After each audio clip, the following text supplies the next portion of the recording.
Bien, a esta hora recibimos la visita de la señora Cecilia Blondet, directora ejecutiva del Consejo Nacional para la Ética Pública, Foro Ética.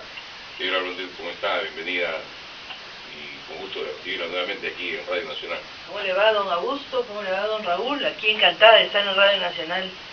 Siempre me gusta venir acá, a pesar de que me hacen venir muy temprano en la mañana. Claro, hoy día ya no tan temprano, ¿no? Pero muy bueno porque además es una manera de conversar con todo el país. Así es. Bueno, llegamos a todo el país.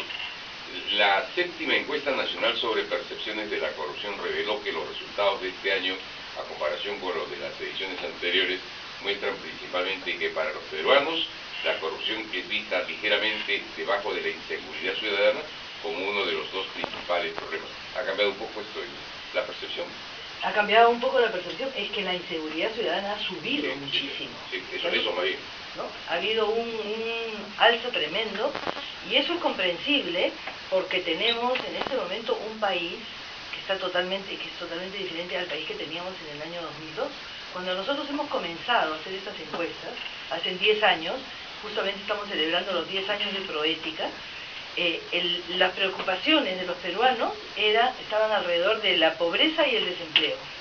Hoy las preocupaciones de los peruanos están en la inseguridad y la corrupción. Eso quiere decir que somos un país mucho más moderno.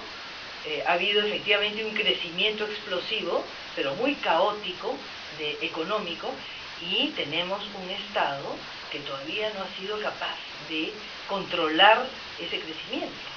Entonces se desborda por todos lados.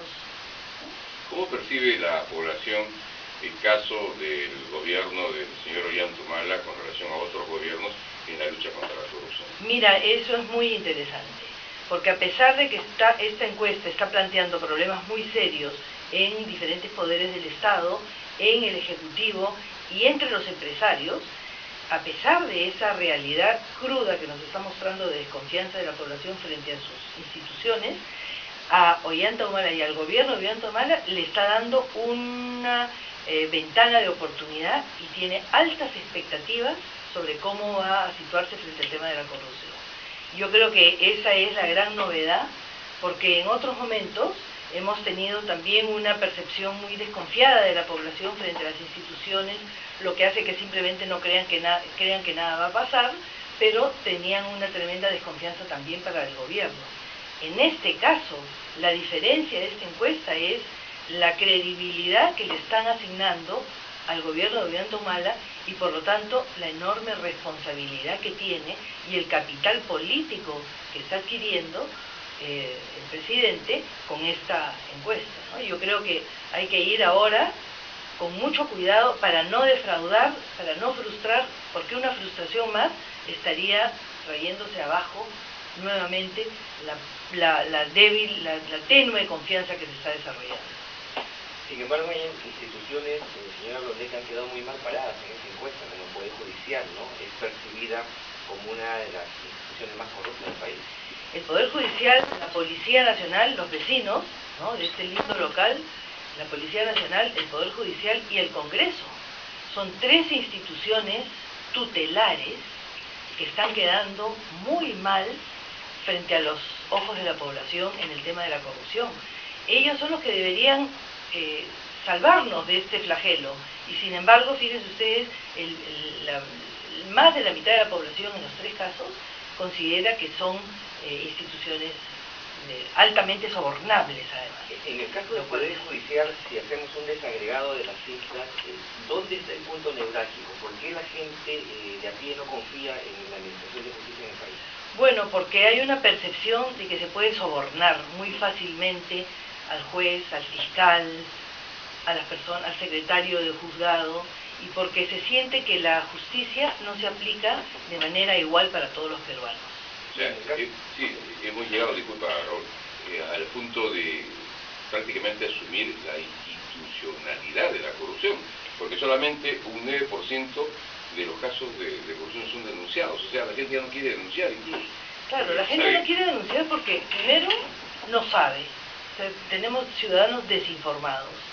La gente no quiere denunciar porque no cree en la justicia, porque no cree que van a escucharlo, que no cree que van a darle trámite a su denuncia, o no quiere denunciar porque piensa que nada va a pasar, que siempre va a ser igual. Y eso es muy difícil de cambiar, porque está como entronizado en el pensamiento popular nacional, ¿no? Entonces, yo creo que es muy importante en este momento que hay una ventana de oportunidad para el gobierno, que también en el caso del Poder Judicial haya la posibilidad de pensar en una verdadera reforma.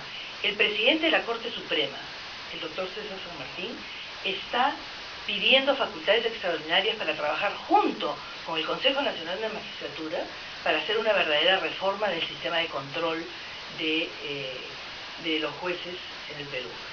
No le quieren dar, a pesar de que ya había un compromiso de todas las bancadas políticas, no se lo quieren dar. ¿Por qué? Porque hay intereses muy grandes en seguir manteniendo el control de determinadas cortes para poder hacer los negocios.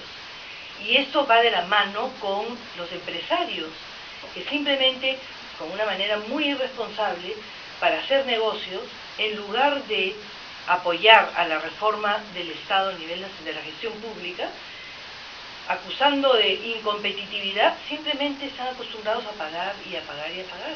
Estudios de abogados que ya tienen como parte de su presupuesto el pago de coimas y sobornos para que el Estado funcione. Este círculo vicioso es realmente muy pernicioso para el país. Y esto es lo que en este momento podemos estar comenzando a quebrar. ¿Por qué? Porque hay una clara disposición del gobierno, hay un interés y una voluntad política del gobierno, porque hay una clarísima voluntad política de parte de un sector de empresarios, y porque la población está generando, todavía tiene expectativas. Entonces, no todo está perdido, pero sí está cantado y está marcada la cancha de la corrupción y de las posibilidades para combatirla. ¿Y qué percepción tiene la ciudadanía respecto a la incursión de la mujer en la vida política? ¿Confían o no en lo que pueda hacer? Bueno, eso es muy interesante, porque lo que sucede es que... ¿Quién es más corrupto? Bueno, eso es lo que preguntamos, queríamos saber, la Defensoría del Pueblo también estaba interesada en este tipo de datos, ¿sabes? Y se está confirmando un mito de que las mujeres son menos corruptas. Ahora, habría que discutir un poco más también sobre eso, ¿no? ¿Somos menos corruptas o no? Yo no creo, la verdad, que por ser mujeres seamos menos corruptas, pero sí no creo... De género. No, pero sí, lo que dice la encuesta es que efectivamente las mujeres denuncian más, las mujeres son más exigentes, están más irritadas con el tema de la corrupción, etc. Entonces, hay como la confirmación de un mito de que las mujeres son menos corruptas. En buena hora. En el Congreso de la República se acaba de votar un informe de la mega comisión que está recomendando investigar, abrir un proceso al gobierno anterior, básicamente al expresidente de la García y a su ministro de Educación. Pero se sabe de otras denuncias y otros casos de corrupción en ese gobierno, y de algún modo se quiso blindar hasta un determinado momento y petardear esta mega comisión. ¿Hasta qué punto los políticos están metidos también en actos de corrupción y cuál es la percepción que tiene la gente de nuestros políticos en tema de corrupción? Mire, la percepción, la novedad han sido los empresarios, ¿no? Pero la percepción que tiene la población de los políticos es fatal. La gente piensa que 9 de cada 10 políticos son corruptos. Y el Congreso tiene un nivel altísimo de rechazo por temas de corrupción. Y es que no podemos aceptar que sigan habiendo congresistas que llenen sus datos de vida, sus hojas de vida, falseando información. Eso es absurdo. Pero por otro lado, muchos de los congresistas que están adentro, que son o fachada de narcos, o mentirosos, o directamente corruptos que tienen negociados, ¿no? Y que utilizan su presencia en el Congreso para hacer más negociados todavía, muchos de estos están aliándose para combatir a la única instancia dentro del Congreso que está tratando de ordenar y de sentar un precedente, que es la Comisión de Ética del Congreso que dirige Humberto Lay. Entonces, también tenemos que pararnos frente a eso y decirles, oigan, por favor, no pueden quitarle facultades a una comisión que en este momento está cumpliendo un rol muy importante porque está en firme, por lo menos sancionando, aunque solo sea con los 120 días de levantamiento de ingresos que puede tener, ¿no?, de presencia en el Congreso. Y yo creo que es muy importante fortalecer más bien a la Comisión de Ética y que sigan trabajando como lo están haciendo y que avancen tan rápidamente como lo hicieron al principio. Más bien ahí habría que animarlos a que recuperen el ritmo del principio y podamos ver nuevamente que todos estos congresistas que mintieron en sus hojas de vida ya estén fuera del Congreso, que es lo que dice la ley del Jurado Nacional de Elecciones, pero que no se puede implementar de manera totalmente rigurosa, ¿no? Y que de cada 100 políticos, 76 son percibidos como corruptos, significa que nuestra clase política va a seguir disminuida y que el peruano no va a confiar en los partidos políticos. Bueno, el peruano no confía en los partidos políticos. Ese es un dato de la realidad. El peruano vota en las elecciones, pero rápidamente está buscando revocar al que salió. Yo estaba, por ejemplo, en la cola para votar en estas últimas elecciones y ya me venía una persona y me decía, doctora Blondé, ¿cómo puedo hacer para revocar a al alcalde o al congresista? Al alcalde, eran las elecciones municipales. ¿Cómo puedo hacer para revocar al alcalde? Oiga, pero si todavía no lo eligió, ¿cómo lo va a revocar? Ah, no, pero es que ya sé quién va a salir y ese tiene que salir también. No es posible eso. Y esto, claro, nosotros nos reímos, pero esto en los pueblos, en los distritos más alejados, se está convirtiendo en una práctica. Y ese es un problema muy serio, ¿no? Como que la corrupción en esos distritos, en el interior del país, es algo así como, la acusación de corrupción es como un arma de política, ¿no?